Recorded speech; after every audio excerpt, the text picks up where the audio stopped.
Years of the best sports talk in Middle Tennessee, featuring Tennessee Radio Hall of Famer George Plaster, Tennessee Sports Hall of Fame coach Watson Brown, and Young Guns Billy Derrick. And now, here's your host, George Plaster.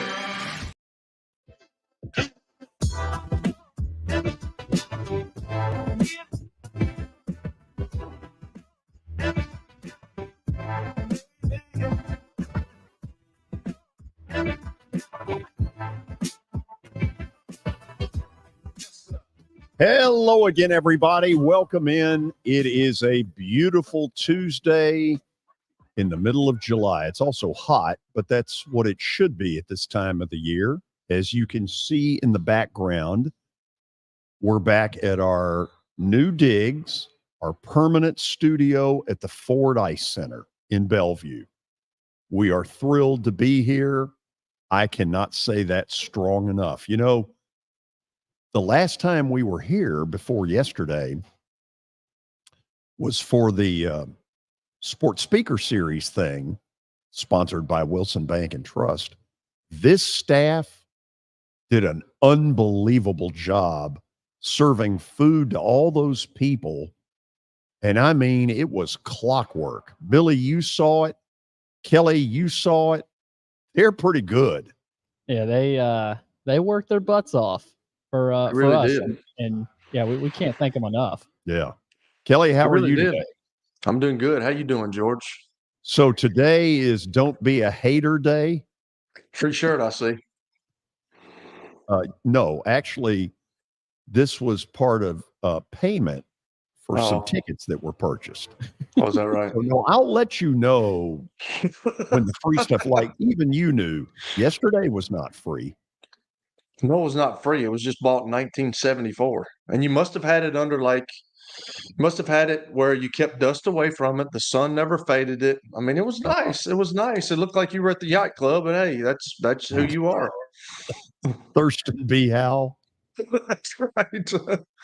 Okay, so it's more the same old crap with Kelly. You know, different day, you hope for something better, but you know what? This guy over here to the right is not rehabilitatable. New day, same story. Absolutely. Hey, well, I mean, it's a spice of life, George. You know, I've said it over and over. I grew up in a locker room where, you know, when I came back finished, I used to say some of the same things to these people here in Murfreesboro. My wife was like, if you don't stop, people are going to hate you.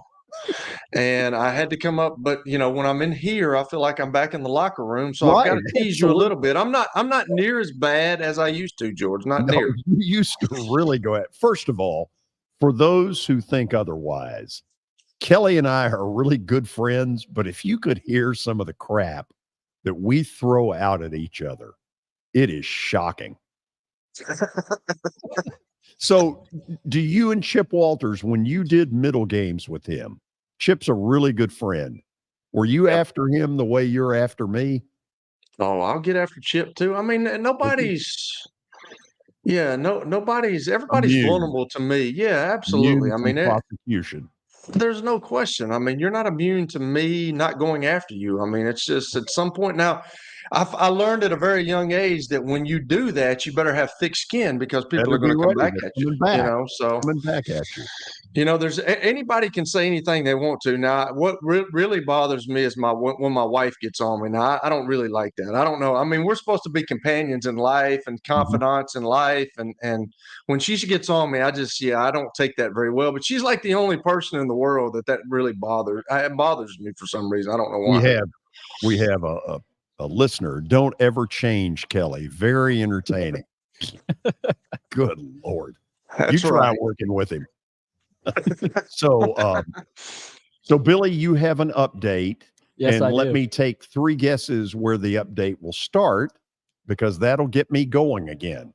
Well, you're probably wrong here. This isn't. Really? I'm waiting. I'm holding back on the Saquon Barkley stuff. Oh, is that so? I'm starting. I checked the ESPN right before we went on. Yeah, show prep. Yeah, and I saw the Jim Harbaugh headline. Jim Harbaugh and the NCAA are in discussions about a so-called negotiated resolution for a 4-game suspension this season. Yeah. The looming suspension, it's tied to an NCAA recruiting investigation into Michigan in which Harbaugh faces a level 1 violation, the most serious kind in the NCAA's purview. So just one level 1?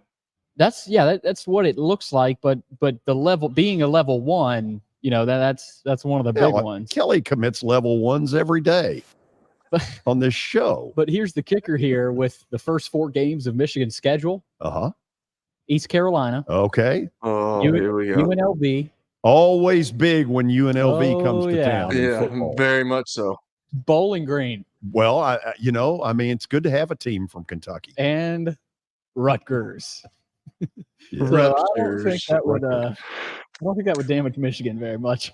As Lou Holtz used to say, it Rutgers is ruptures, son. When did you start trying to do him? I played with a lot of guys that played for him, and they used to talk like him all the time, and I just started doing it. It's really funny to hear some of the things, but that's what he would always say. They were going up against Rutgers, and I said this last week, but he's like, that Rutgers, they're a very good team. No, Lou, they suck, and you have no shot. They have no shot against you. We've got to be very good at what we do this week, or Rutgers could beat us. So let me ask you this. Did the players that played for him, did they like him? I didn't get into that, George. I really didn't. I just got into the stories. Some of the stories were hilarious, because he was a big visualization guy, and I can remember, you know, those guys talking about before they played USC, and he would get you in like a dark room, and he would tell everybody to close their eyes, and then he would paint a picture for you, like you're walking out onto the grass, son. You see the fans, and you see the little girls and the cheerleaders in their sweaters, and you're thinking about them, and then all of a sudden he was like. And he said it scared everybody to death. That is great. So I just heard some stories. I don't know anything about him. I've heard other stories from some of the coaches that he was kind of hard to work with, which I'm probably sure he was. And I'm sure you've heard the stories as well. I think he and Johnny Majors were cut out of a lot of the same cloth. Yeah. You know, in a day and time where what was okay then may not be as okay today. No, absolutely not. There's a different, what's acceptable and what isn't has changed a little bit. I mean, when you see the old Woody Hayes pictures of grabbing the kid on the sideline and giving him a sucker punch right to the stomach, that's not, I mean, you're gone. And like, I'm sure he got suspended because that was really bad, but like. No, Kelly, in fact, listen, I'll even tell you who the player was, Charlie Ballman. It was at Clemson? Is that who they were playing? Clemson? Yeah, it was a Friday night game. It was the Gator Bowl. He slugged him. The tackle on the interception was made right in front of him, and he hauled off and slugged him. He was fired the next day. He was fired. That's right. I think you're right. You're right. He was. There wasn't any Northwestern. Because that was bad, man. When you see that in those old footages, man, that was really bad. He like took it out on that kid. He got so mad and frustrated that he grabbed him. I don't know. What do you think Charlie Ballman thought when he's like, "Oh my God, this coach slugged me"? I believe I would have turned around and hit him right in the throat. What do you think? And I don't know. I honestly don't know if the coaches met at midfield. Woody, congratulations. Thanks for slugging my player. You'll be gone tomorrow, Ross. How We'll does that see. work? Yeah. Hey, Have good a nice career. career. Have a nice day. What else might you have, Billy? Speaking of Notre Dame, Johnny Lujack, the 1947 Heisman Trophy winner for the Irish, who became an all-pro quarterback in Chicago, passed away in Florida today at age 98 following a brief illness. Wow. I mean, that's a long life. That's a full life. And I've got a lot of Notre Dame fans in my family, and that's one of the guys they mention when I'll ask about who's the best player, and Johnny Lujack's name always came up. So Joe Theismann ever come up? No. Yeah. It was Theismann back in the day. His name was Theismann. It was and Theismann they back in the changed day? it to Theismann to rhyme with Heisman. What does he get, Johnny? A new car. A pat on the back. Best wishes for next year. So that's a true story. Theismann. Yes, it was Theismann. Stick around. Stick with us. Stick with y'all. I learned something. Yeah. Yeah, Lujack, he also served in the Navy during World War II. So great. Lived a good life. Wanted to throw that out there. 98 years old. So obviously thoughts and prayers with his family. Second note here, Saquon Barkley, the new deal. Oh, yes. The green new deal for Saquon. 1 year worth up to $11 million. It also includes a $2 million signing bonus. And according to Adam Schefter, it's worth $10.1 million fully guaranteed. So I'm sure we'll get into this a little bit later. Whatever Mike Greenberg said this morning, I'm going right with it because he said it a lot better than I did yesterday. It is absurd. Now, don't get me wrong. We're not having any telethons for Saquon Barkley, and I'm not going to have some big pity party for somebody making $10 million a year. But the fact that he had to fight like hell to get it, while his quarterback, and nothing against his quarterback, Daniel Jones, got paid 4 times as much. The system, there's something wrong with this system. And I know what it is. The players have caved too many times, and the Players Association has no backbone. This is a recording. I can't disagree with you on that, George. But like I was saying yesterday, I think it's a travesty too, because Saquon Barkley is one of the guys in the league that is one of those generational talents. He didn't stay injured last year. He stayed healthy for the most part. He just means so much to that team. And with this new CBA that they had, I think they can do the same thing to him next year. I think they can franchise tag him next year. Yeah. So I think they can. Here is the Giants side of this. So they give in a tad. Why did they give in? Because they know the truth. And the truth shall set you free. The truth, you like that, Kelly? I like that, George. Is they can't win without Saquon Barkley. They cannot. I totally agree with that. They cannot win with him. And I don't know. Maybe they're going to maybe they're trying to get him signed, and then after they get him signed on this franchise tag, I don't think they'll do this because everything in that league is about leverage. We all know that. Right. But maybe they're going to give him a new contract this season at some point. I don't know, but I'm with you. It's a travesty. He's the best player on that team. If you look at the numbers, they're not. They wouldn't make the playoffs last year without Saquon Barkley. They're not going to make the playoffs this year without Saquon Barkley. So if they can keep him healthy, they should be pretty good in the future. But I don't know what comes after this year. I mean, if they franchise tag him again, that's going to be a travesty again.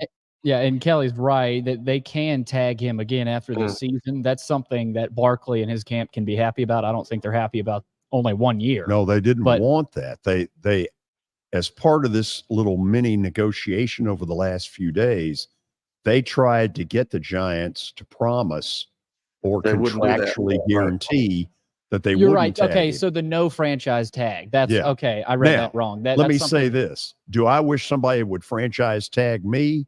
Not yes, but oh, hell yes. Well, speaking of franchise tagging, LeBron, They don't do that in radio. No. LeBron James is a guy that's been franchise tagged before. His son, Bronny James, collapsed on the court yesterday and had a cardiac arrest. He was taken to the hospital. He's now in stable condition and no longer in the ICU, but they put out a statement yesterday while practicing. He suffered a cardiac arrest. Medical staff was able to treat Bronny and take him to the hospital. He's now in stable condition. So they said, we ask for respect and privacy of the James family, and they'll keep everybody updated. But, I was thinking of when I saw this, you really never know when something like that can happen. You think it has a Hank Gathers kind of feel to it. Yep, Hank Gather. DeMar Hamlin as recent as last year. And that was in National Eye. So, it's kind of a reminder. Thank God for now, everything sounds like it's stable and moving in a positive direction. Amen. And he's got a bright future ahead of him. He'll be at USC as a freshman this year. So hopefully he's able to stay healthy. So we'll keep track of that. Lastly here, on a basketball note, Celtic star Jaylen Brown has agreed to sign the richest deal in NBA history of a 5-year, $304 million Supermax contract extension. Okay. Now, am I honestly to believe that Jaylen Brown is the equivalent in his sport of Saquon Barkley? Don't get me wrong. He's a really good player, but is he Saquon Barkley? Well, he's not even the best player on his team, though. Jason Tatum's that guy. Yes. These contracts are getting totally outrageous, George. It's starting to be like just laughable what they're getting. $304 million. Like, when are you going to get somebody somebody's going to hit the 500 million mark at some point here shortly? It's just probably I don't know where it goes. It may be pass go collect 200 million. Good gravy. It really could be 500 million for Shohei because he is that kind of. Is anybody worth that? No, I don't think so. But that's what the market is going to present itself as at some point. Update done? It's done. Okay. We've got a really good show today. After the break, Tony Basilio is going to join us from Knoxville, and I'm going to ask him about the C word. Yeah. I want to see what he thinks. He's going to agree. Oh, I don't. Why do you think that? I don't. That's my gut. You just think all of us in the talk show business, we stick together no matter what? Oh, that's your job to we stick together to create some buzz about something. And George, you have. I didn't think much about this collusion until you had brought it up. Until the old man brought it up. Anyway, trends, not collusion. Trends. Anyway, Tony Basilio will join us after the break at 3:00. Pat Forde from Sports Illustrated with a story about the baseball coach at Alabama that will get your attention. We've got a lot of fun coming. Stick around. From the Fordyce Center in Bellevue, we are coming back. 30 years of the best sports talk in Middle Tennessee. How am I going to get to work? My car's totaled. Skylar, our team is making a call right now. We'll get you a rental car. Don't worry. That's a relief. Call us 24/7. We're here. We're going to help. Year number 2 of the Plaster and Friends Celebrity Bowling Night was awesome. And the reason is really simple. I chose Strike and Spare, and they were amazing. They have great food, great bowling, and a staff that is truly ready to go the extra mile to help you. They have 5 family fun centers in the area to choose from. And for more info, go to strikeandspare.com or call them at 615-824-5685. You can't see the sights without the sounds. From the crack of the bat to the roar of the crowd and everything in between, discover what Hit City has to offer. Spend your nights cheering on the Nashville Sounds at First Horizon Park with giveaways, fireworks shows, theme weekends, and more. Single game tickets are on sale now. Visit NashvilleSounds.com to claim your seat today. as a lot of you know, our show is now more than a year old, and that's a great testimony to some of the viewership that we have had from you all. So a big thank you right there. If you're new to all of this and you're wondering, how do we see the show? Here's some of the ways. Of course, you can watch it live 2 to 4 p.m. Monday through Friday. And the three biggest ways are Twitter, Facebook, and YouTube. Now, if you're working or can't watch the show live, you know what? All this stuff is archived in podcast form through two different ways. Apple, Spotify, that's the way you do it. You can go Apple Podcast or Spotify, and you're probably sitting there saying, George, you don't know what any of these mean. Well, I'm learning. I can at least spit it out now. Hope that you will continue to enjoy our show, because as football season revs up, we've got some great things planned. Thanks for being with us.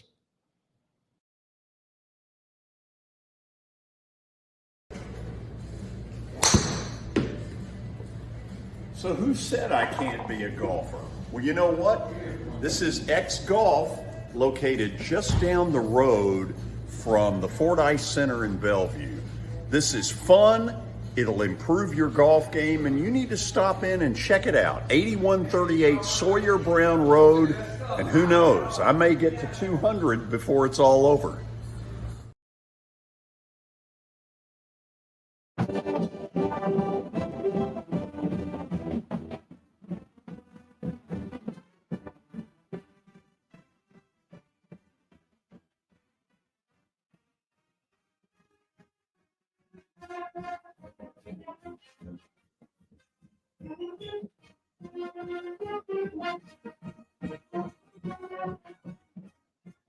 Okay, here is one of the real understatements.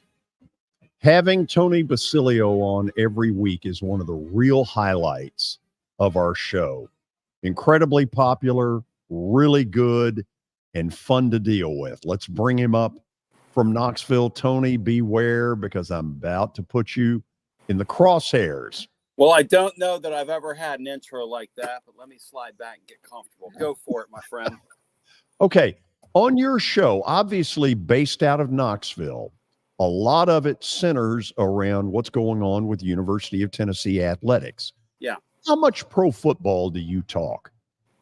Very little. Very little. Okay. This may be better that it is this way. You know, so yesterday. Okay, go ahead. Go ahead. Well, I mean, reason being, the flame here is just so hot for college football that this is what people want to talk about here. Sure.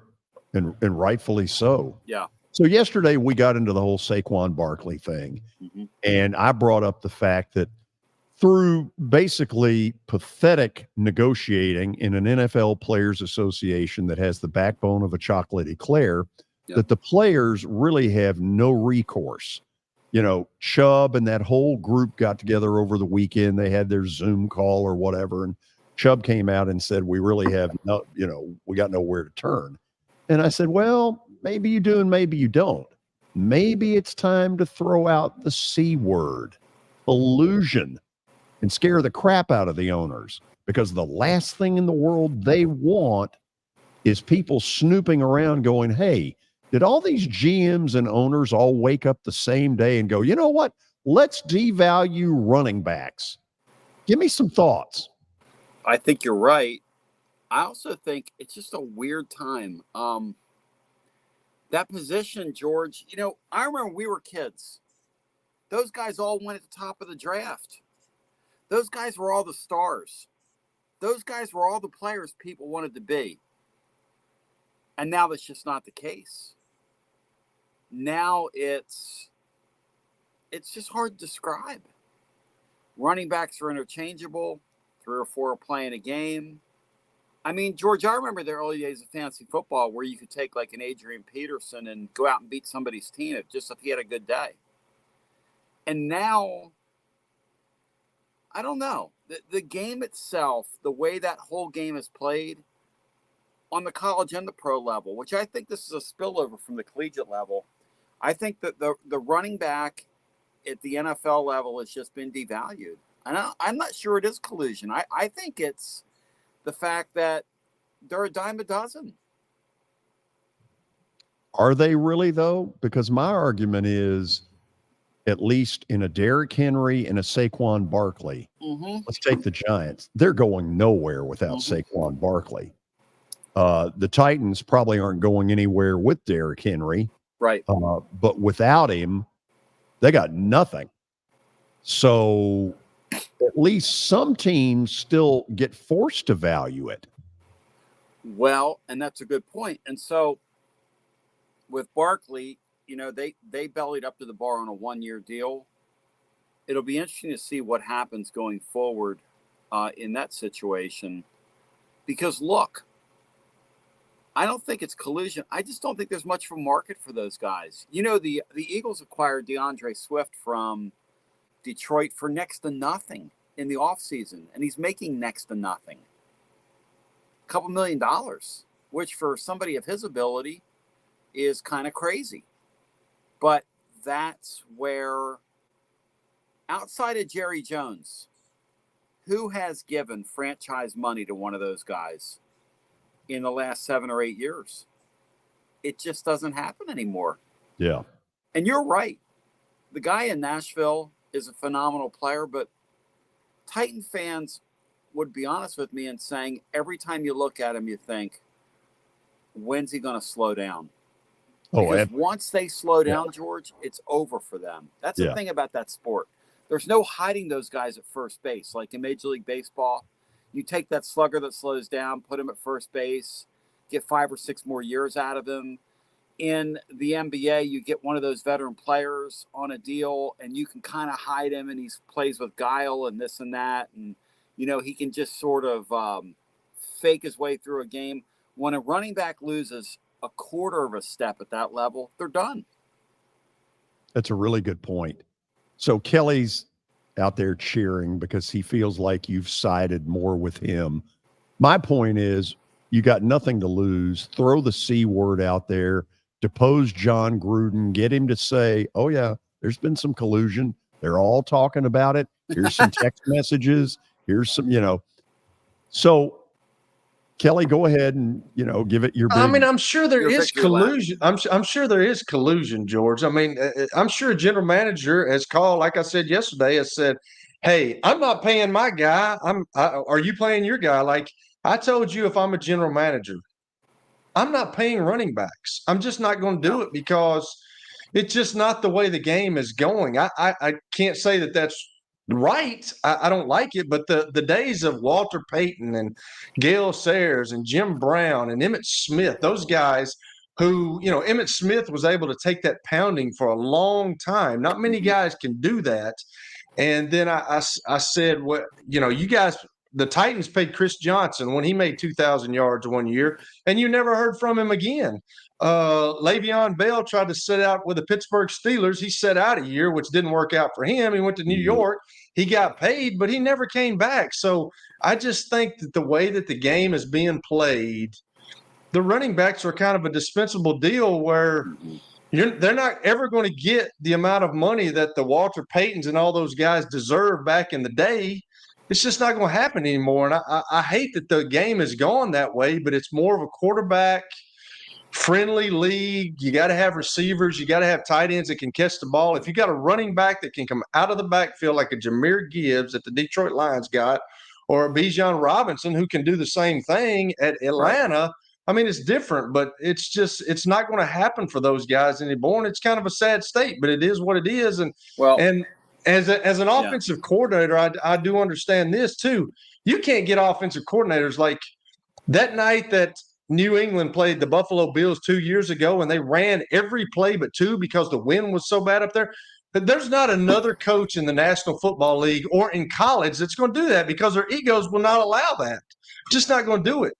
They would rather throw the ball all around like a Steve Spurrier.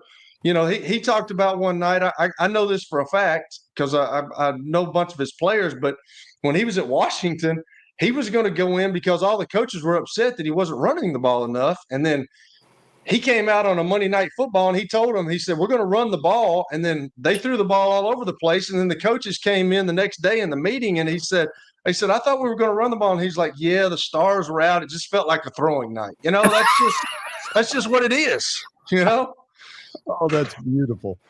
See, Tony, they feel good about – they were convinced. Your son, Billy, over here was convinced that you were going to side with me automatically. Well, George, listen, I hear what you're saying. The NFL is so crazy right now, the way the salaries are structured. Backup quarterbacks are making more money than frontline running backs. Oh, yeah. Yep. Not even close. Yep. I mean, Kelly, I'll bet you sit there right now and go, man, if I was born 25 years later, I would never have to ever even think about money again. Or be on this show. Yeah. I mean, anything. I mean, it's crazy how much money. Guys that never, ever see the field make $8, $9, $10 million just being backup quarterbacks. I mean, it's the best job in the world. It's crazy because I missed it by like 2 years. I got out of it too. And then they started paying quarterbacks, like backup quarterbacks, $7 million. And I'm like, oh my gosh, that never happened when I played.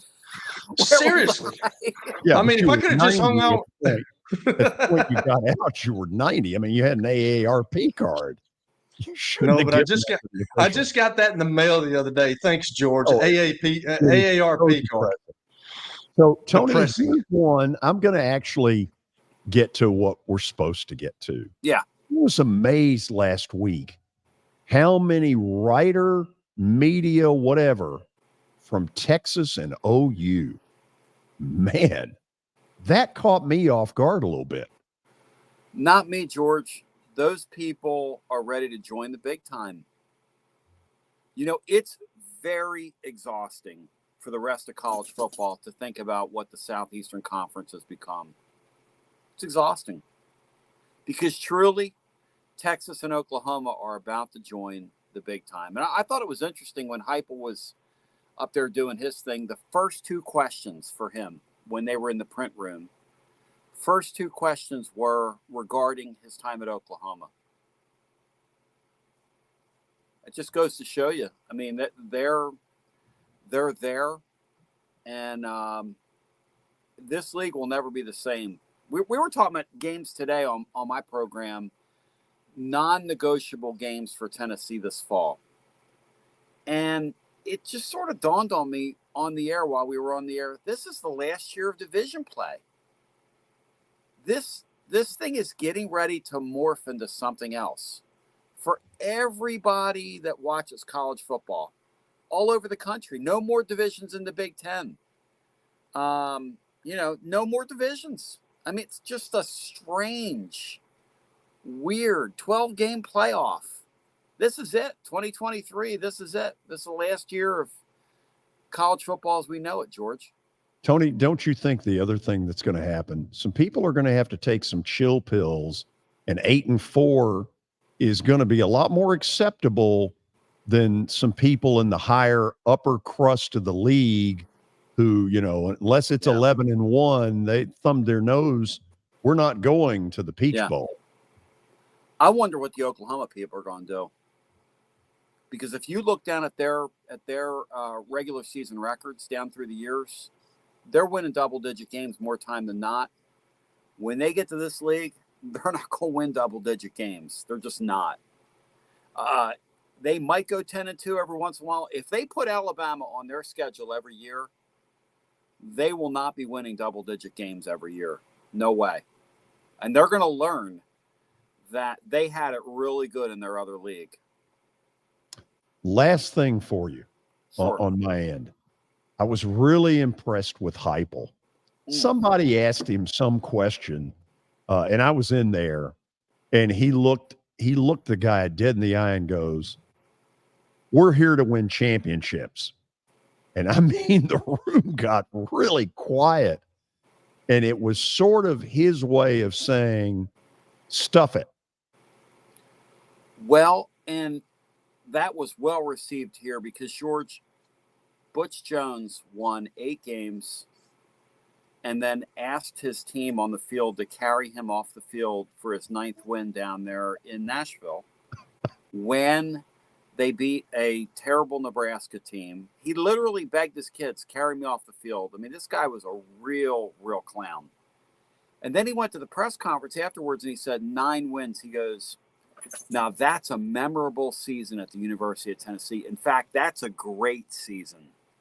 That's as good as it's going to get at the University of Tennessee is what he said. Now, how do you think this fan base responded when that guy said that versus a guy that went out last year in year 2, won double-digit games, just missed a playoff berth, and stood up there the other day and said, that was not good enough. That's not what we're here for. We're here to win championships. That will always be the goal here. It will always be the goal. We stayed on and did an overtime segment because his comments happened after my on-air program went off. And the way people responded to his appearance there and that quote, and then a couple other things that he said, George, this guy has really grown from somebody who was a little shy, I think, when he first got here. This guy's really grown into this job. And they love him behind the scenes. The kids love him because he approaches coaching like a pro coach would. He expects you to be here at this time. He expects you to be gone at this time. He respects people. He doesn't MF people like a lot of college coaches do. He treats his players like a professional coach would. And his kids play hard for him, but he's really grown into the job.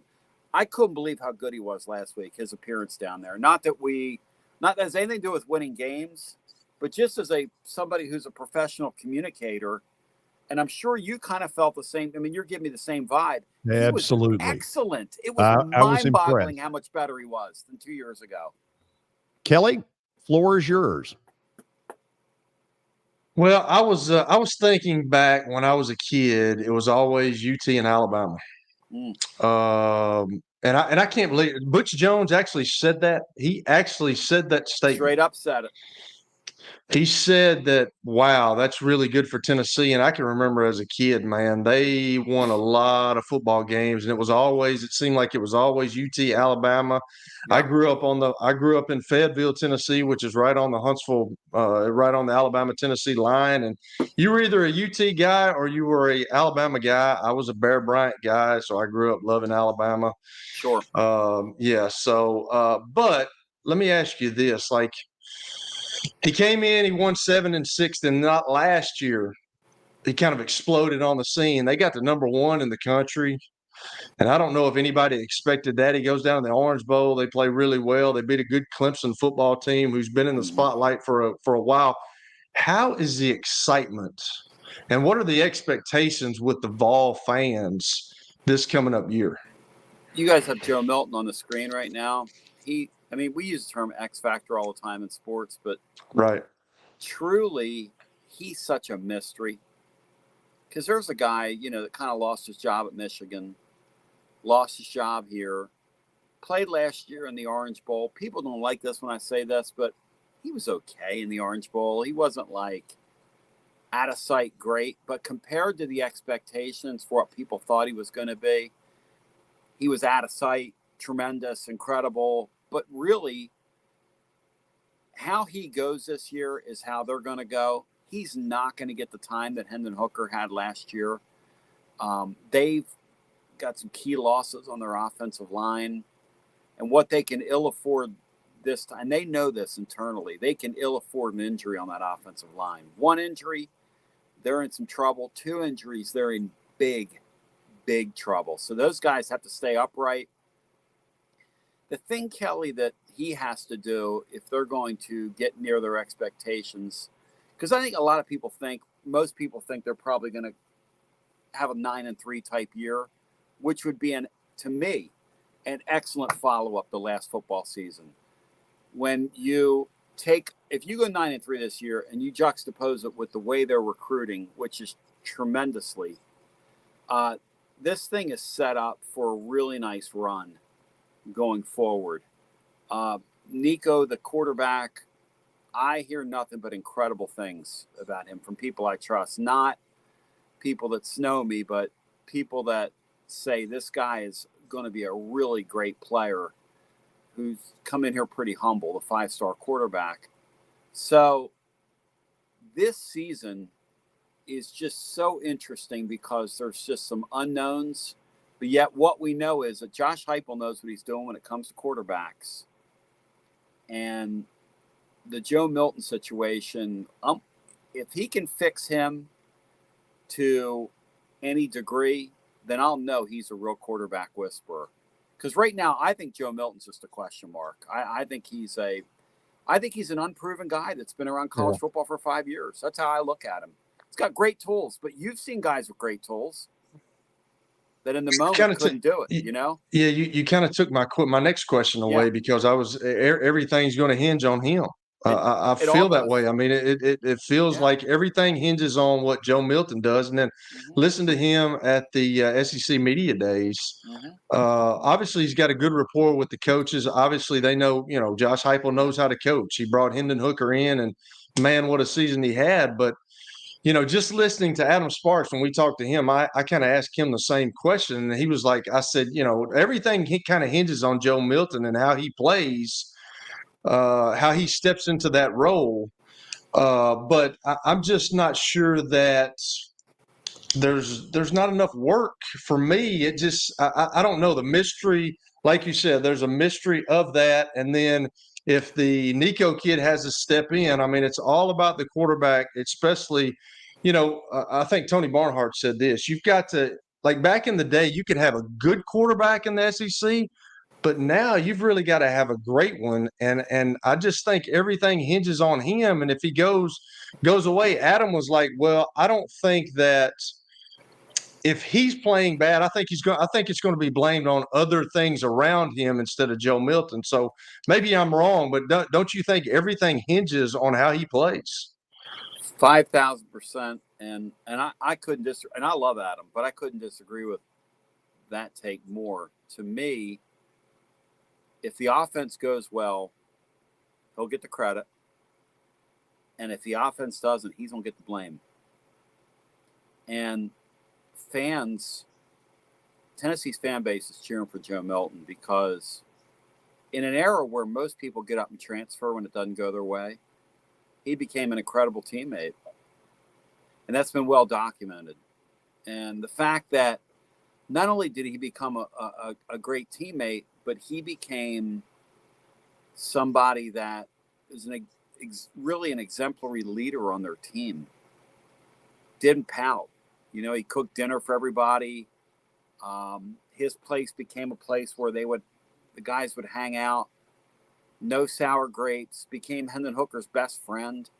Those are rare things. So everybody's cheering for him.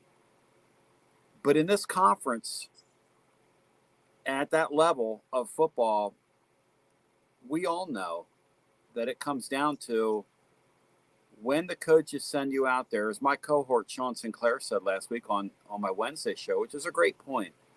When you get a call in from the sidelines, that's the wrong call. Do you go to the line when you see the front, change it into a play that works, and then execute that play? Those are the guys that can do it at this level. Yeah, I don't think there's any question about that. And I think when, I've always told my son that's what separates the great ones to the okay ones is when you have a bad play, or maybe you're dropping back and you start scrambling around. That's when guys, can you make a good decision? That's right. And I just worry about that with him. I'm like you. I mean, he had an okay game in the Orange Bowl, but can he make that decision? So I'm not sure about that. So my last question is this: there's a lot of question marks at my position in the Southeastern Conference at Alabama. Oh, man. Joe Milton here. You got a new kid in Kentucky that transferred in from NC State. Florida's got a transfer. There's so many question marks with that going on. But can they win? Can they compete with Georgia in the Eastern Division? Not yet. No, I say it on the air. People get mad at me, but I mean, I just don't see it. And I don't think that does a service to the head coach talking like that. I get fans want to be fans.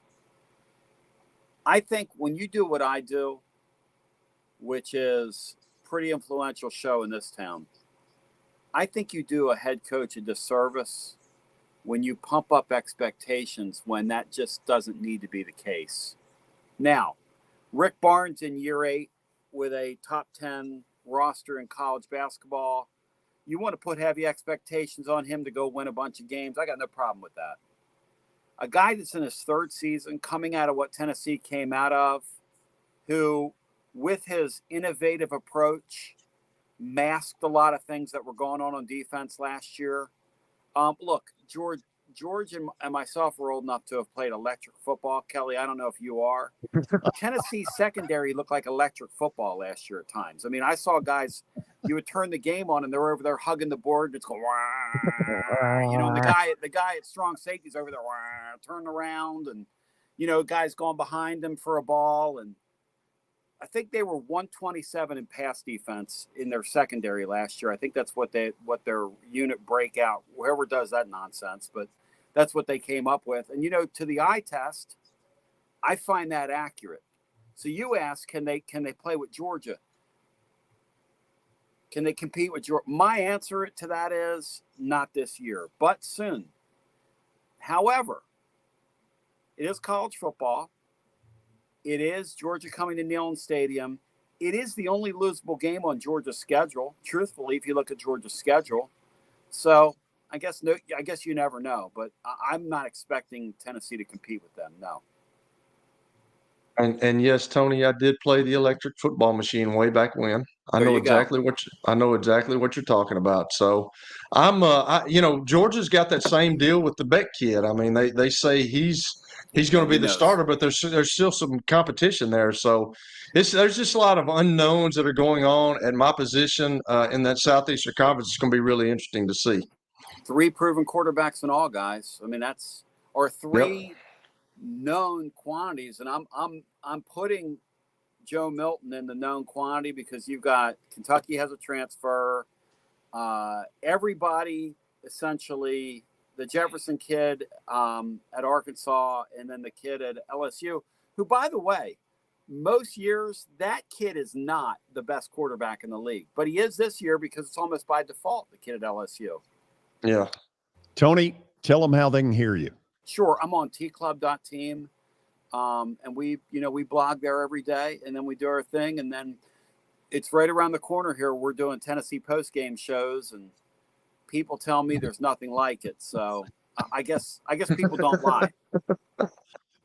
Bags under your eyes, 4 o'clock in the morning. Thanks for doing this, as always. Thank you, guys. He's the best. He's Tony Basilio. He joins us each week from Knoxville. As we go to the break, I'm going to talk Music City Grand Prix, but afterwards, a couple of thoughts from SEC football media days. Okay, we're getting close. August 4th through the 6th. I was down at their offices earlier today. I am excited, and I don't have a clue. I've never been to a Grand Prix, but I know this. There are a bunch of you who were in the same boat 2 years ago who keep saying, man, this is one of the coolest things I've ever been around. I laughed earlier today. They've got every musical group but Peter Frampton. We'll get that worked out next year. He'll come alive. But you know what? It's entertainment on the track, off the track for 3 days. How do you get involved? You simply go on their website, musiccitygp.com. And George, Honda announced today as the official vehicle and pace car for the Music City Grand Prix. Also in the release today, tickets start as low as $41 for general admission and $52 for reserved grandstands. So, George, that's a pretty good deal to watch some speed. Thank you for the assist. We'll go to the break, and we'll be back. As the trusted premier custom home builder in Middle Tennessee, Donley Timmons has over 20 years of experience in the industry. Whether you're looking to build your dream home or renovate your current home, their team will ensure that every client and every remodel is unique, luxurious, and completed on time within budget. Founders Dustin Timmons and Joey Donnelly have over 25 years of construction experience in the Nashville area. Together, they have completed projects in Forest Hills, Oak Hill, Green Hills, Franklin, and Brentwood. Dustin and Joey believe that communication is the most important aspect of all construction projects. Therefore, they personally manage each project themselves and are involved in job site activities on a daily basis. Their commitment to quality and integrity has earned them an outstanding reputation among their clients. Contact them to set an appointment for a free consultation or to view some of their completed projects. Give them a call at 615-456-7983 or log on to DonnellyTimmons.com. For over 35 years, Wilson Bank & Trust has been committed to providing customized banking solutions to help individuals, families, and businesses in Tennessee achieve their goals. As your full-service community bank, we are proud to offer loans with competitive rates, local decision-making, and fast, friendly service from our experienced lenders. No matter where you are on your financial journey, Wilson Bank & Trust is ready to help you take the next step. Visit your nearest Wilson Bank & Trust office or online at wilsonbank.com to get started today. Member FDIC, Equal Housing Lender. Family owned and operated for more than 2 decades, Alaco Fine Wood Floors is Nashville and Middle Tennessee's choice for premium quality hardwood floors. Since 1995, Jimmy Alaco and his army of employees have embodied the approach of taking pride in one's craft and providing superior customer service, growing from a one-man shop to a team of 23 professionals who share the founder's passion for quality craftsmanship and customer satisfaction.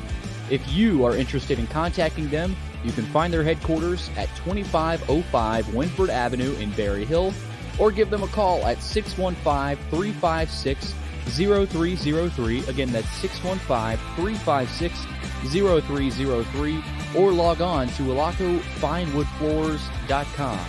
Alaco Fine Wood Floors, serving Middle Tennessee's hardwood flooring needs since 1995. At Baird, we have a different slant on global financial advice. That global capabilities mean nothing without personal attention. We have investor relationships in 35 countries and market expertise in over 40 industry verticals, all to help make the most important investment connections of all, yours. Global financial advice with a client-first approach. It's the shape of things to come. Discover the Baird difference at BairdDifference.com.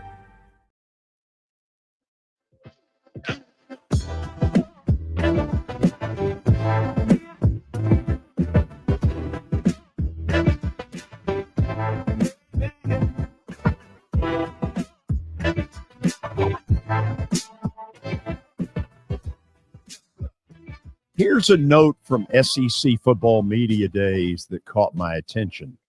Heupel said that they have sold 71,000 season tickets. That is a buttload of season tickets. You think they're excited? That look. 71,000. Yeah, that's wild. Wow. I'll be interested to see what it looks like at Nissan Stadium for game number 1. That'll be it'll be a tight sellout. Yeah. I mean, I would assume it would be. Now, the one drawback is, Labor Day weekend, what kind of weather do you get at 11 in the morning? You might get an absolute oven. Then again, you might get cloud cover that makes it halfway pleasant. No way to know. Yeah. I mean, every now and then you'll get some, but the time slot is not ideal, but I don't think that matters for Tennessee fans. Kelly, you heard a lot of stuff last week that we reported on.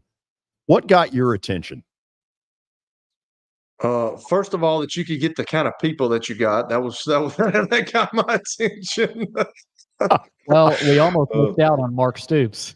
Go ahead and tell it. If it weren't for Tony Neely, George's old Vandy classmate, Tony had came over to our table right when Stoops was. I mean, we were his last interview, luckily. So Tony comes over. Obviously, he knows George. We went to school together. Yeah. So he screams over at the other end of the hallway. It's not that far away, but he screams over at George. He said, George, George, George. And George would not turn around. So and I'm like, what the hell do they want? And I was like, what is George waiting on? And who is he talking to? He's talking to Scott Ramsey over there.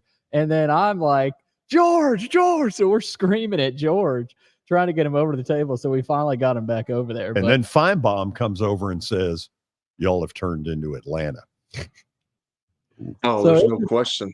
It was hard to keep George out of conversation with everybody sometimes. Oh, he was chumming it up. That was his. Y'all were in familiar territory. Y'all loved it. There was no question. You were in your element. But I think the thing that I thought was intriguing was the Lane Kiffin deal. He just put it out there. He just presented it, and I think he was absolutely right in some of the things he said.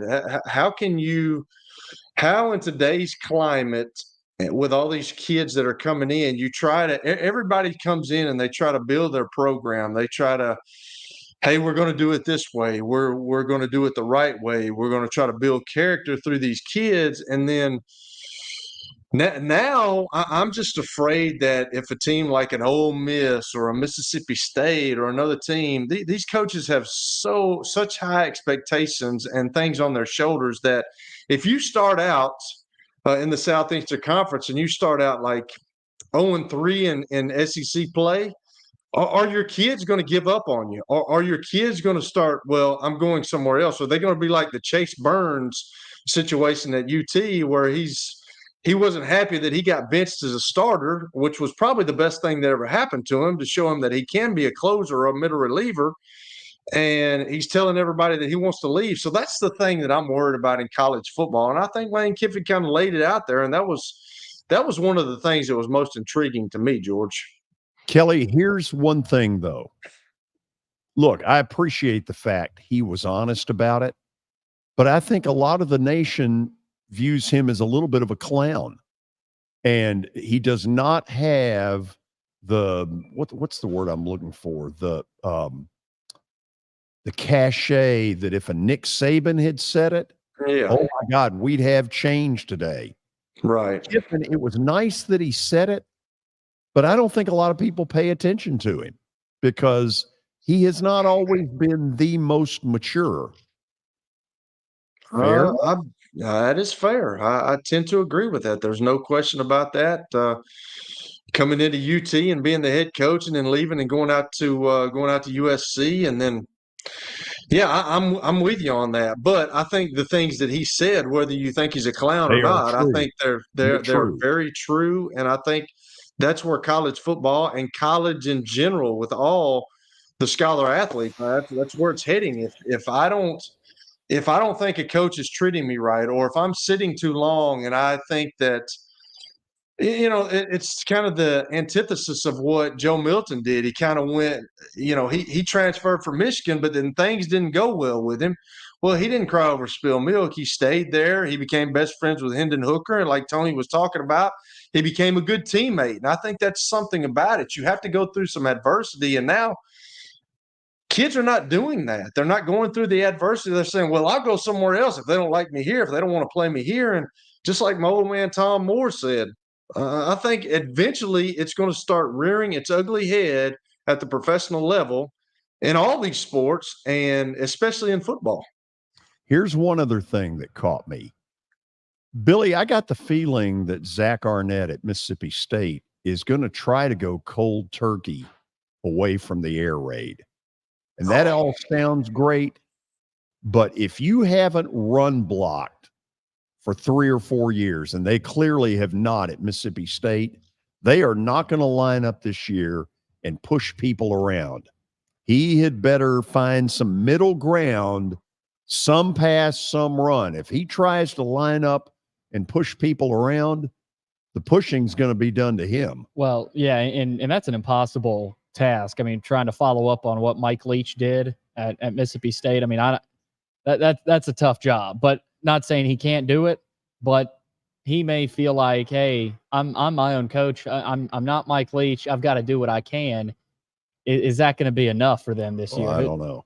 I mean, that's why they were picked last in the West. I mean, Now, they may not finish last in the West, but there's not a ton of expectations for Mississippi State. That could help them, though. I mean, that could help them on the other end of the spectrum, too. So, who knows? Kelly, guess what's coming? Stat of the day, and we've been killing it here lately, George. Yeah, y'all have had some cupcakes. I don't know about that. Well, I don't know about their cupcakes, but I mean, hey, brilliance. I mean, brilliant minds. There's no question. We're being a team. We're working together. Yes, Billy. Don't hate. Right. We'll see about today. Can't you ever be positive? I thought George was the hater. An hour ago. We'll go to the break. We'll have stat of the day, which we're going to knock dead. And then Pat Forde is going to join us. And I promise you, you need to listen. You won't believe what you're going to hear. Stay tuned. Hey, thank you for meeting with me today. The insurance company has made an offer. Already? Wow. They've offered you the entire policy. Thank you, Blair. You're so welcome.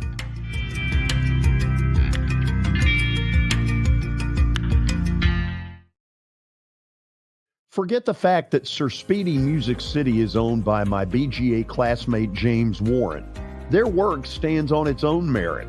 James and his staff do incredible work, as evidenced by the huge banners at the Plaster and Friends Celebrity Bowling Night.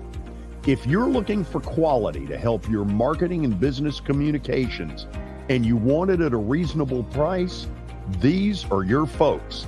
Call them at 615-832-9511 or go to print at sirspeedymusiccity.com. And be sure to tell them Plaz sent you. Hello, this is Celeste Middleton, a State Farm agent in Murfreesboro, Tennessee. I want to help my neighbors and local businesses be proactive and assess their risk before something unexpected happens. We want you to have a thorough understanding of your coverages to have the best protection when you need it. We can create a personal price plan for you.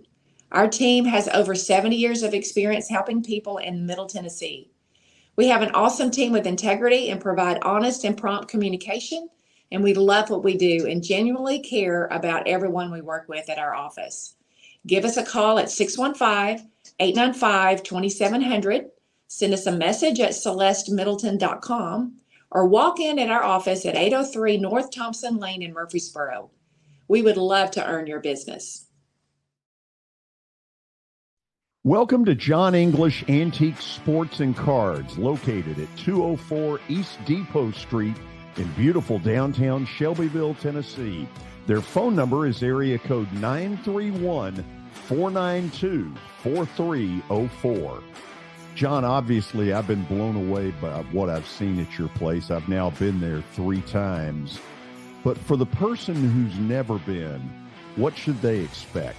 Well, we have a 3,000 square foot store, George. Half of it is vintage cards in all sports, and then half of the store is, a lot of people call it the museum, where there's a lot of early equipment and just the history of sports in general: baseball, football, basketball, golf, tennis, and other items. When somebody comes in there that you know is a big sports fan, what is their normal reaction? Well, I think that they're pleasantly surprised, and of course, being in Shelbyville, Tennessee, which is a small town that you would never expect a shop like we have to be in. So they're kind of, I don't want to say blown away, but as I said, pleasantly surprised.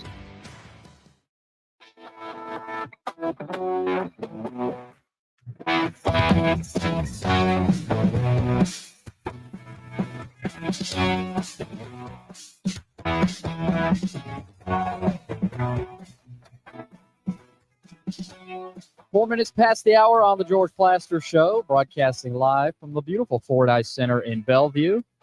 It's that time. It's time for Stat of the Day, brought to you by John English Antique Sports and Cards out in Shelbyville, Tennessee, 204 East Depot Street. They're open during the week, Tuesday through Friday from noon to 5 o'clock, and Saturdays from 10 a.m. also to 5 o'clock. Give them a call at 931-492-4304. All right, George and Kelly, let's get to the countdown to kickoff question. I think Kelly has enjoyed these college football questions. We are 32 Very days much. away from week 0 of college football. Which college football team has the most consecutive bowl appearances? You know, I was thinking UL Monroe, but I quickly said, no, I don't think You better quickly think not. veer to the left. Okay, so you know, it's easy to think Alabama, but there was a time in the 80s. Same thing with Oklahoma, Nebraska. Nebraska, a couple of years has not been. So eliminate them. USC, Penn State. There is probably some name out there, Kelly, that I'm not thinking. So help me. What are you thinking? Man, you said some good ones. Ohio State. You didn't say Ohio State. Ohio That State, one, Michigan. Yeah, man, that's a you got a tough one there, Billy. And that's not the college football playoff appearances. That's just bowl appearances. yeah. Bowl appearances. And the truth of it is, Ohio State had a little They did. chink in the armor in the late 90s. Miami of Florida, it is not. No, it's probably going to be somebody like Iowa or some crazy thing. I don't know. No, it's a big. It's a Wasn't big name it brand. Virginia Tech until like a year or two ago? Nope. So it's a big name Until a school, year or Billy. two ago. Yeah, big name brand. This is Okay, put it up there. We give up. all I'm right. gonna say Alabama. Okay, Kelly's going Alabama. George, It didn't. you It's going probably UL? UT. I don't know. Okay, y'all are going to kick yourself. Florida God, State, Oh Florida my State. God. 36 straight. Most Wow. of these under Bobby Bowden. Great man. Got to meet him a year after he got out of coaching. I remember we were brought him in to do the Clinic Bowl kickoff dinner. And I bet that was awesome. I did a Q&A with him at the end, and when it was over, he goes, "Son, I really like your style." I said, "Coach, who gives a damn about my style?" I said, "You just did a speech before I got up there that was incredible. Great man. Loved getting to meet him." That's another one of those, Kelly. How the heck did you pull that one off, George? I didn't. The late Ralph Brown, who was a BGA football coach in the 60s, had a friendship with Bobby Bowden, and that's how we got him to speak. Yeah, the moment I knew I knew Bobby Bowden was a good coach, but I remember we were in Atlanta, George, for SEC Media Days a couple of years ago. First thing in the morning, George goes, Bobby Bowden passed away, and I was like, man, that was a day. Obviously, it was a tough day for a lot of people, but it was a big day, and that whole week was kind of celebrating Great man. his life, his career. Great man. I got to hear him. Yeah, I got to hear him speak up here in Murfreesboro. He spoke at an FCA banquet, and he was really good. I played against him when I was a freshman. We played Florida State when they were #1 in the country. That was crazy. And we went down there, and it was 21-10 at halftime. And from then on, they beat our brains out. You know, it's crazy. The thing about Florida State, they own the longest streak for bowl games. They also own the longest streak for consecutive baseball tournaments. NCAA baseball tournaments. So, oh wow! I mean, you think about Florida State, they've done some things. That, the coach, is it Mike Martin? Mike Martin. I think. Martin. Yes, Mike was Martin. the one that. Yeah. Okay, so let's get to Pat Forde. I first got to know Pat Forde when he was working up in Kentucky. Would see him a lot at Rupp Arena. Very good writer who then moved on to Sports Illustrated as one of their lead columnists. A lot of you read him on SI.com.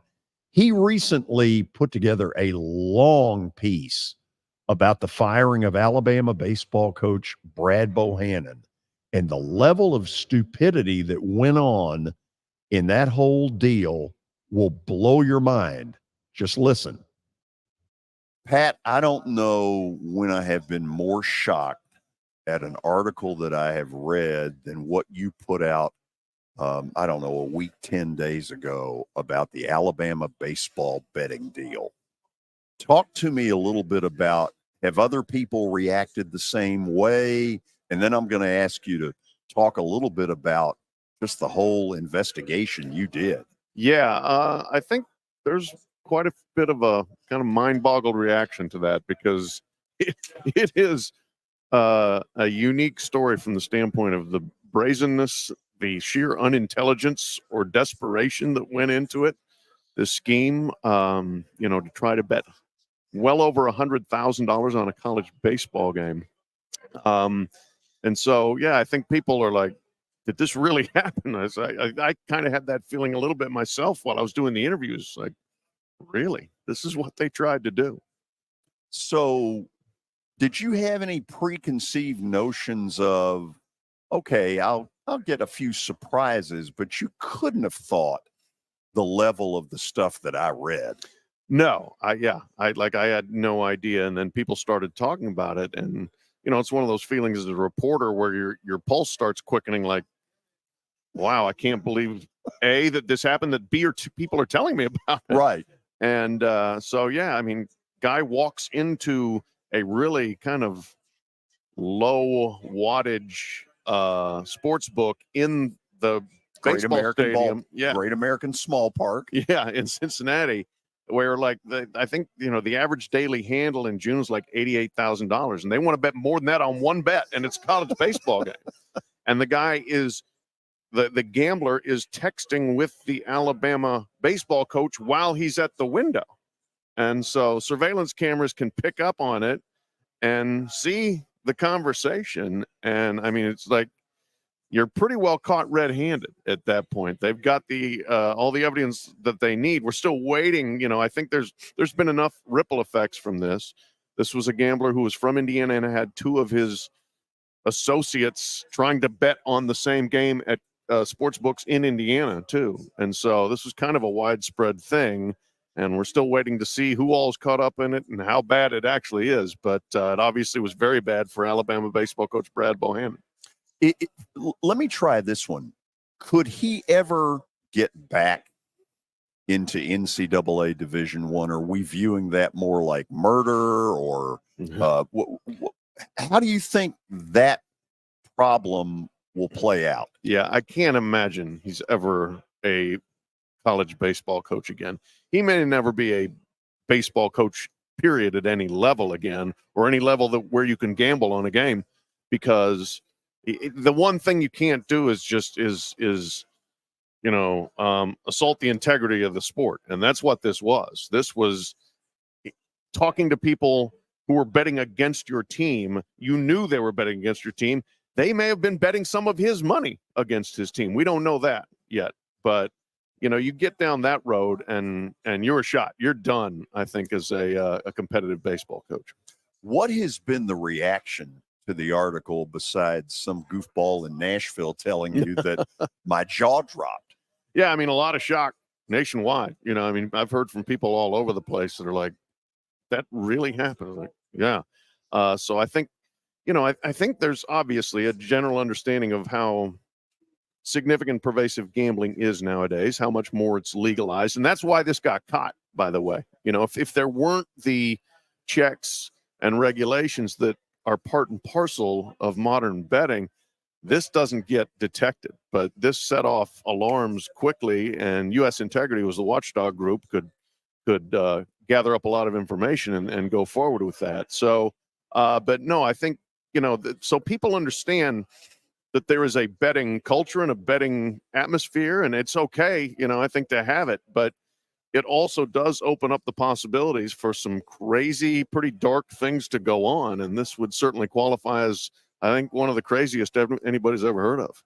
In reading a lot of the stuff that you do for Sports Illustrated, you're all over the place nationally. So I want to ask a couple of things and get your thoughts. It seems to me like, with all this conference realignment, that the MTSUs, the North Texases, the Memphises, it seems like they've just been kicked to the curb, almost like roadkill. What is their future? Yeah, it's a good question, and I wish I could tell you what the future is. I would be concerned. I'd be worried. You bring up like Middle Tennessee. Chris Massaro's been there a heck of a long time and done a nice job, having a good, solid program. But if everything continues to consolidate in the hands of the super rich programs and super rich conferences, you're concerned about, is there any level of competitive equity? First of all, can you even schedule games? Can Middle Tennessee get on schedules? And then secondly, can you show up and have any chance? And they've had some great wins. You go down and beat Miami recently, but I'm concerned that, the haves are moving so far away from the quote unquote have-nots that it's not really like they're even pursuing the same sport. You cover this stuff a lot closer. I ask myself this on the air. Is there a person out there, may have some conference affiliation, but who says, wait a minute, for the good of the game, we can't just do X? Is there that person? No, that person doesn't exist. That's part of the problem, in my opinion. That's why some of these things have happened, because nobody's looking out for the good of the entire industry or the entire enterprise. And so, the SEC is going to do what's good for the SEC. The Big Ten is going to do what's good for the Big Ten, and everybody else, good luck. And I don't think it's a healthy atmosphere. I think one of the great things about college sports is it is a nationwide pursuit, and everyone should feel like they have a stake in the same sport and an ability to win games and, compete for championships and that sort of thing. And we're just moving away from that. And there is nobody, the NCAA has lost power. And so there's nobody at the top that says, wait a minute, we need to look out for the good of everyone and not just the good of my own backyard. And so that's the problem. So when it's all said and done, once we get to the finish line, is name, image, likeness going to be what it is today? Or is Congress going to get in the middle of it and say, look, this is out of control, we got to figure some stuff out? Give me your crystal ball. Yeah, I think name, image, and likeness, the climate will settle. I think we're still early in this. There's been a lot of tumult. Same with transfers and that sort of thing, and they're all kind of tied together. But I think we're going to have a bit of a leveling. We're going to have a better idea who's doing things the quote unquote right way and who's not, which collectives are not backing up promises that they've made to players, and that sort of thing, which agents are bad guys or, manipulating the system, manipulating players. So I think it's going to get better. Now, what that looks like, boy, there's a lot of people that want Congress to get involved, but Congress hasn't shown the willingness or the ability necessarily to do it. I mean, there's a different bill that seems to get proposed every few months, but they don't go anywhere. So until that happens, I'll believe it when I see it. So, I think it's going to be, the industry's kind of going to have to regulate itself until we get to, I just think, to a calmer place. And I don't know how easy that is to happen. Okay, you'll love this last question. I think the first time I met you was probably at Rupp Arena. Yep. And there's no place like Rupp Arena. Mm-hmm. But Pat, when I walked out of Bridgestone in March after Vandy had beaten Kentucky, the level of hatred aimed at Calipari even shocked me. In your crystal ball, don't you love that? Mm-hmm. Where's that one headed? Kind of the same place Jimbo Fisher and Texas A&M are headed, where like the fans absolutely want to change, right? But he's too expensive to fire, and so you're kind of stuck with this contract. He's given way too big a contract, and they can't really get out of it. And Cal isn't going to walk away from that kind of money. So, I've said for the last couple of years, boy, this is a really big year for Cal's credibility, and then they've blown it, and now we'll see this year. Now they're talented. They're really talented, and he kind of pulled the thing out of the ditch, I think, during the summer by getting Antonio Reeves to come back and getting Trey Mitchell to transfer. Thank you, Bob Huggins DUI, to give him that chance there. That I think they've got a chance to be pretty good, but there is no doubt that there is significant Calipari fatigue. When he came in, the thought was multiple national titles, regular Final Four appearances. They won one national title in 2012. Their last Final Four was 2015. and it's not because they didn't have players. Okay, I lied. Huggins. Huh. Who wrote the letter? You're gonna keep taking him down these rabbit holes. Aren't you? This is where he needs to say, George, I need to go see a crane or something. By the way, if you noticed, we got a lot of crane. Yeah, it's now just a little bit Craneville. going on in this city. Yeah. Nashville's becoming Austin in terms of it's a great city, but it's growing so fast. Oh, it's insane. dizzying. Yeah, it's insane. Yeah. Okay, so Skip Huggins. We'll just end the interview there.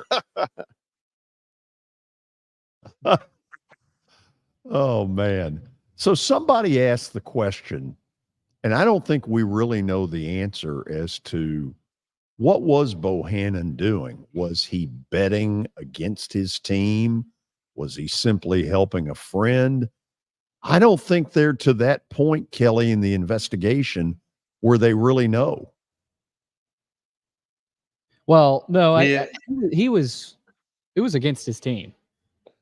I think. Well, yeah, but it's another person betting. I mean, that. Oh, so you're saying he gave information to whoever this guy was. Look, we're not starting, Nolan Ryan.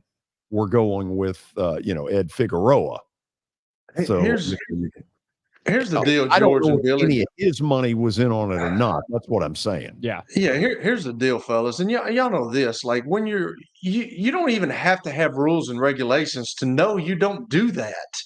You just don't do stuff like that. Yeah, I mean that's got to come from your moral insides. You just don't okay, we've come up this new age with betting, with all this stuff that's going on, with the NIL, with all this.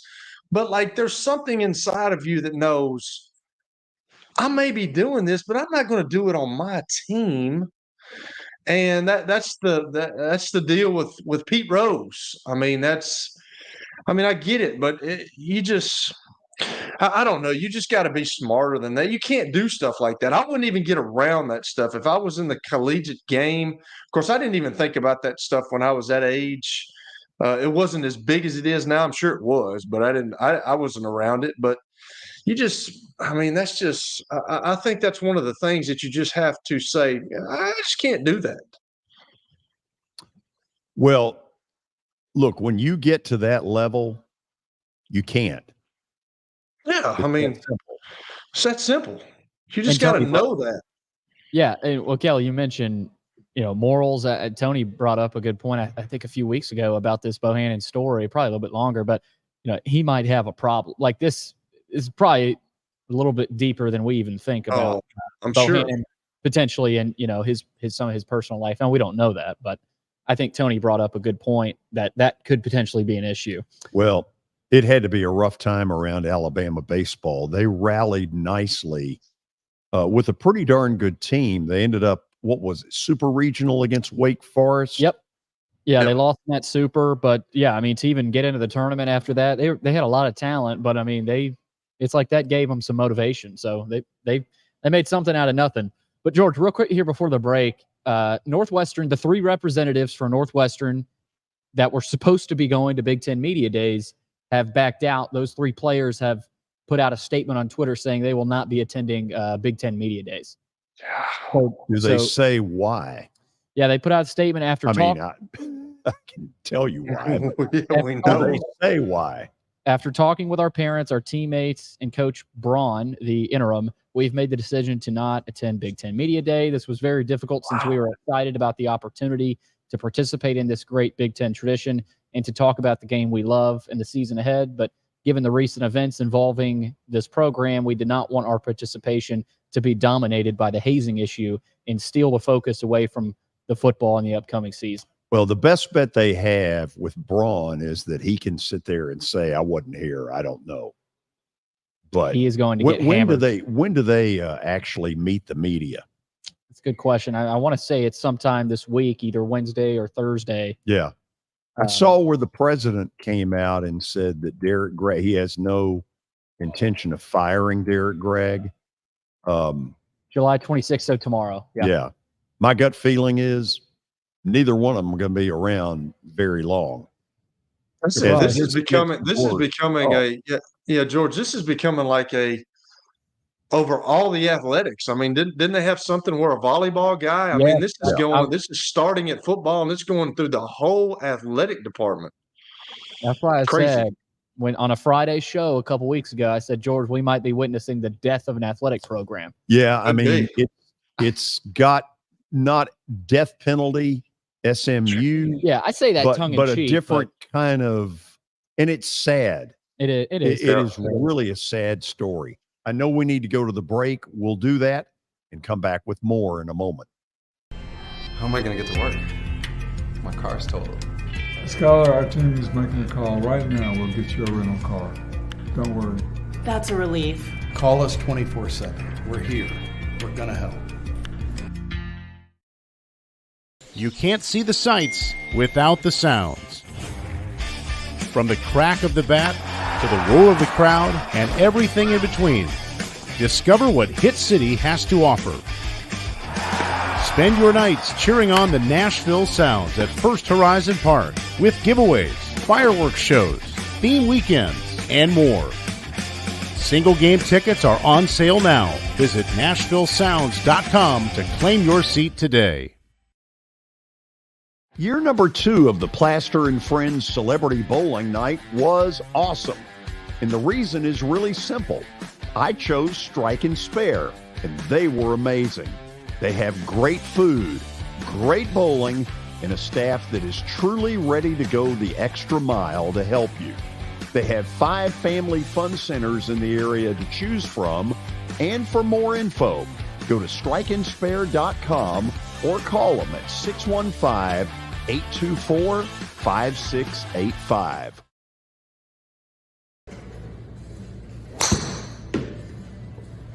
So who said I can't be a golfer? Well, you know what? This is X Golf, located just down the road from the Fordyce Center in Bellevue. This is fun. It'll improve your golf game, and you need to stop in and check it out. 8138 Sawyer Brown Road, and who knows, I may get to 200 before it's all over.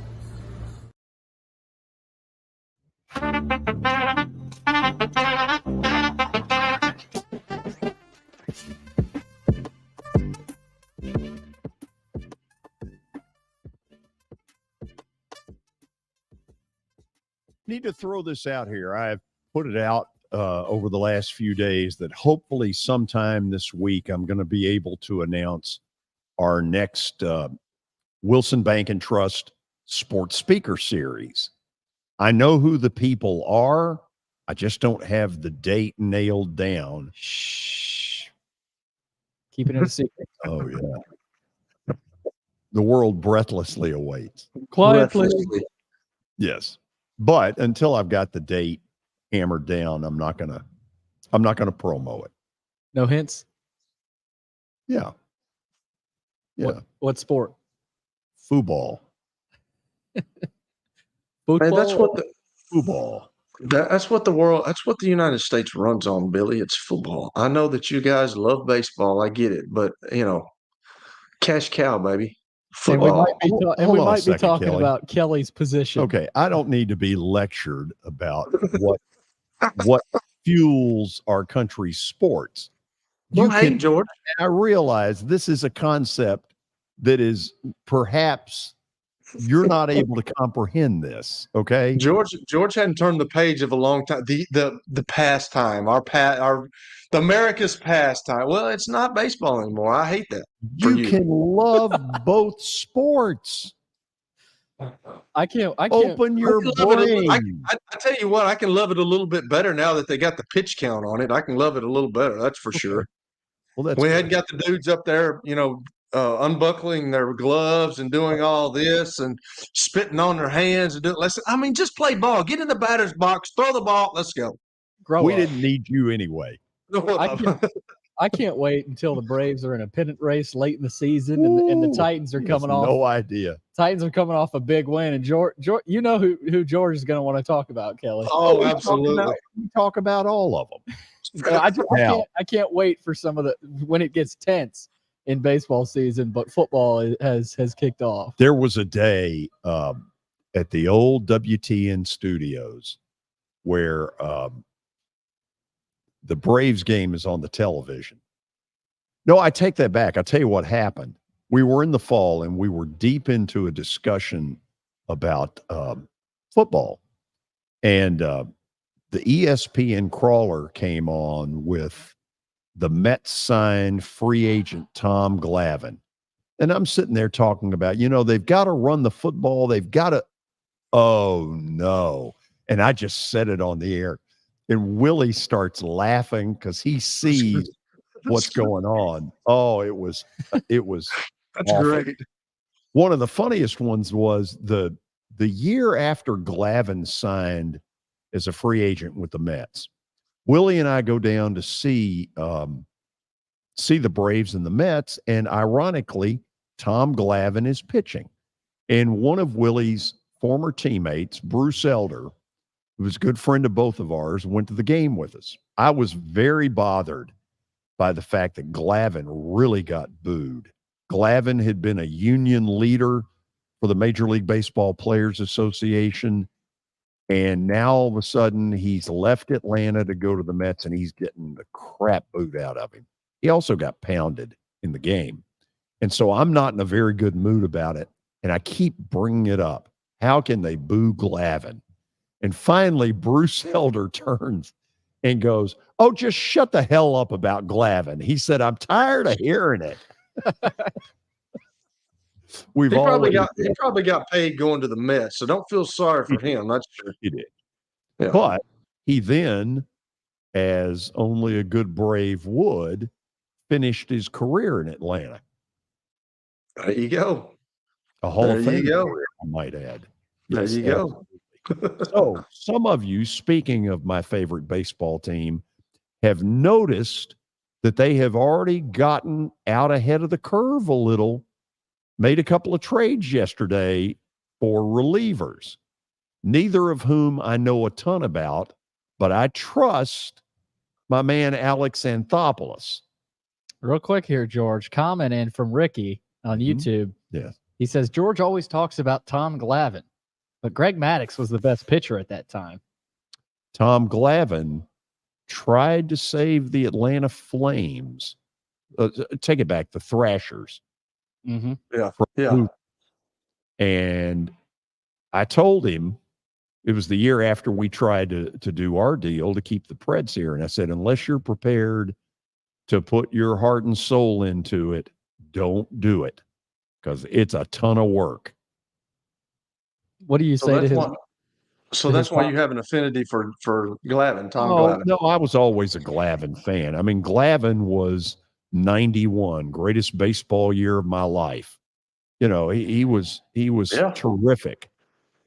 That was the coolest baseball summer I've ever had. And Greg Maddux, I think people forget he was almost just as dominant in Chicago. Oh, right? absolutely. Absolutely. He's good. Would you say he's just as much of a Cub as he is a Brave? Yeah, probably. I mean, I don't know. I don't remember when he went in the Hall. Did he go with a logo? Fred McGriff a couple of days ago did not. Crime Dog played with 3 teams about equal amount of time. How do they do? The player gets to choose. He gets to choose. Okay, Greg Maddux did not enter the Hall of Fame as a Brave. Was it as a Cub? So no, he, I guess, clearly devoid of any visible logo. Yeah. So he just went nobody. Okay, that's interesting. That was y'all had some really good pitchers though. Didn't you have John Smoltz on that staff too? Smoltz, Steve Glavine, Maddux, Steve Avery, maybe as good a pitching staff ever. Starting rotation, probably as good as has ever been put together in my lifetime. Now, agreed. The best team that's ever been put together in my lifetime, Big Red Machine in the mid-70s. Yeah. You didn't want to pitch against them. Yeah, no, Pete Rose running through that lineup when we had him on was pretty cool. He knew every big player. So I can remember watching This Week in Baseball every week, watching about the Big Red Machine, man. They were good. They were really good. Anyway, here's my point on the Braves. They're not done trading. Get ready. The name I threw out there last weekend, Billy, do you remember who I tossed out to Danny? I can't remember. Lance Lynn. Oh, yeah. Remember, Lance Lynn, by the way, lives in Nashville.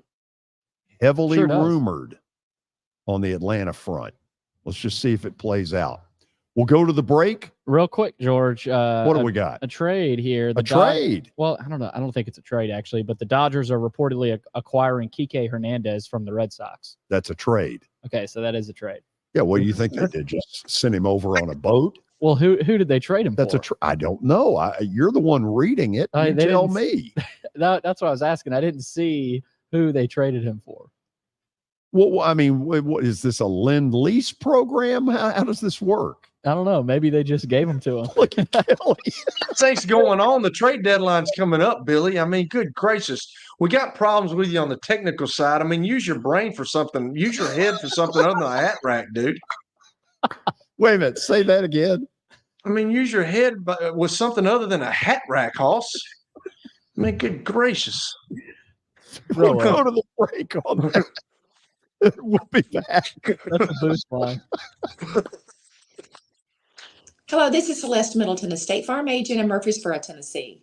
I want to help my neighbors and local businesses be proactive and assess their risk before something unexpected happens.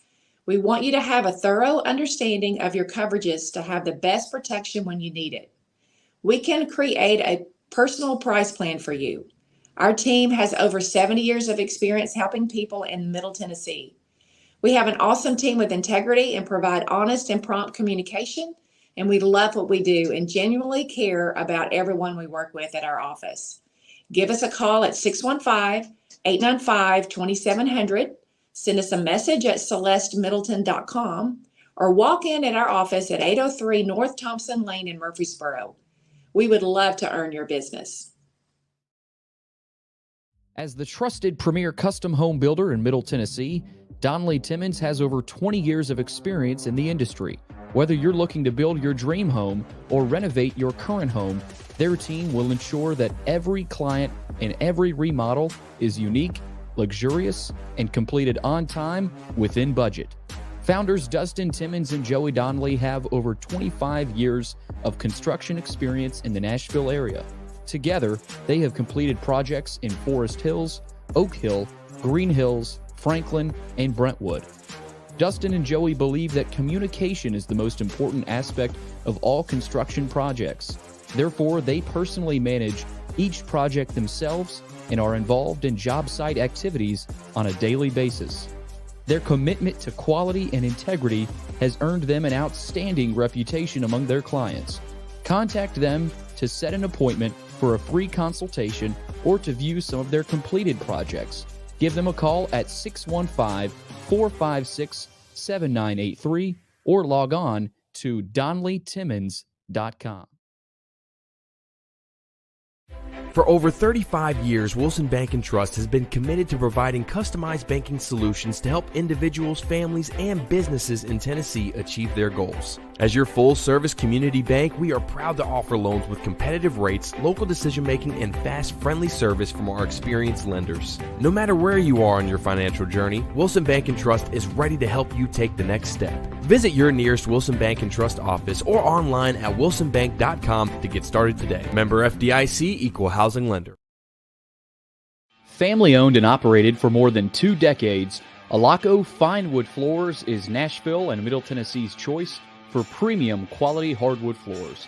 Since 1995, Jimmy Alaco and his army of employees have embodied the approach of taking pride in one's craft and providing superior customer service, growing from a one-man shop to a team of 23 professionals who share the founder's passion for quality craftsmanship and customer satisfaction. If you are interested in contacting them, you can find their headquarters at 2505 Winford Avenue in Berry Hill, or give them a call at 615-356-0303. Again, that's 615-356-0303, or log on to alacofinewoodfloors.com. Alaco Fine Wood Floors, serving Middle Tennessee's hardwood flooring needs since 1995. At Baird, we have a different slant on global financial advice.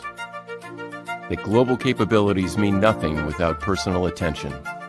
We have investor relationships in 35 countries and market expertise in over 40 industry verticals, all to help make the most important investment connections of all, yours. Global financial advice with a client-first approach. It's the shape of things to come. Discover the Bear Difference at beardifference.com. Hey, thank you for meeting with me today. The insurance company has made an offer. Already? Wow. They've offered you the entire policy. Thank you, Blair. You're so welcome.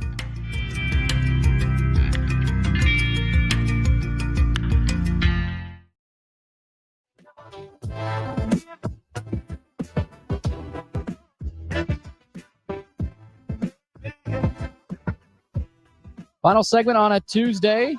Time for Plasters Bet of the Day, brought to you by Bart Durham Injury Law. Give them a call at 615-242-9000 or log on to their website. That's bartdurham.com.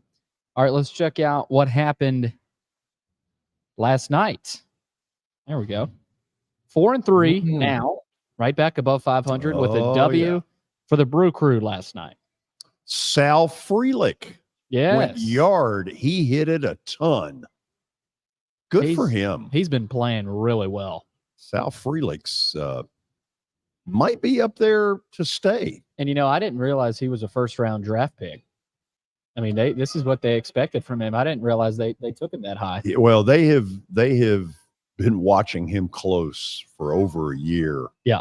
He can fly. I mean, I saw it here in the times I was out there when he played. It's obvious he's got speed, but he beat a throw last night. I guess it was last night on a potential double play. Yeah. That was crazy. Shades of Scooter Gennett, former Sound, and went on to play for the Braves. Kind of a similar type guy. I'm just thinking to myself right now, when we're talking about speed, I would love to see George run a 40-yard dash. George? Yeah, how would that work out? Could we raise money to see you run a 40-yard dash, George? Do you think you would be okay doing that, or would you need oxygen afterwards, or would you be good? You know what I'd rather do? I'd rather kick your butt in tennis. Yeah. Pickleball. You might not. No, tennis. Oh, so you I like was a your tennis game player for a long time. I'd probably take you up on that. I don't think Kelly wants any part of me. I can take you up on that. I'm not great at tennis, but I could probably run circles around you at this point in your life. You're sure? Yeah.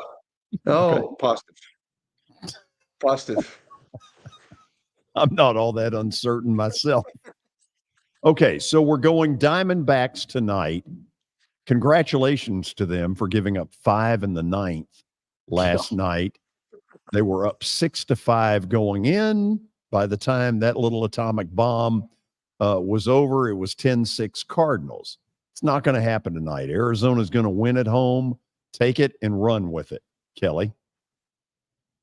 Well, Cards. Wow. Are they still in the cellar, the Cards? They are. They are. Just not coming back. That's just night, though. Yeah, that's just kind of crazy for St. Louis. You don't see St. Louis in this position too many times. It is weird.